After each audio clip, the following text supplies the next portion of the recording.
quality management is a daily activity.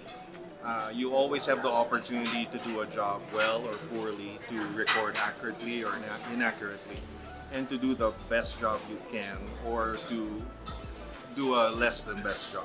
The more committed people are to doing their best for their company, the more success the company will achieve.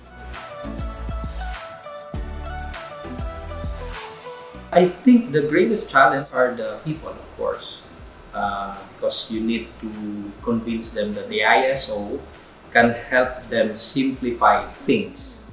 So there are lots of people that are used to the traditional way of doing this customer focus. That one can at least delight the client. So one thing for sure is that we can speed up the works compared to others because we have the right process now. Yeah.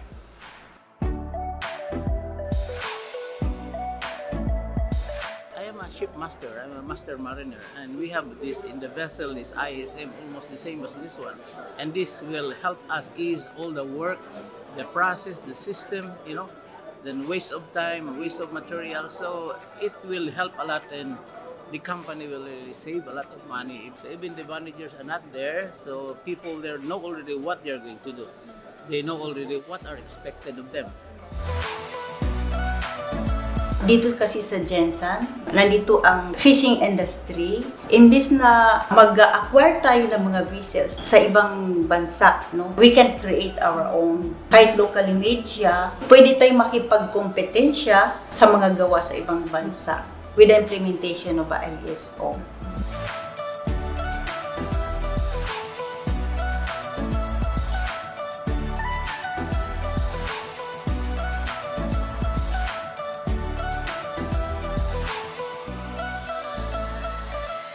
This will actually assure us of the quality as well as safety of the ships that are being constructed and repaired in the different shipyards. Not only here in Mindanao, but also all parts of the Philippines.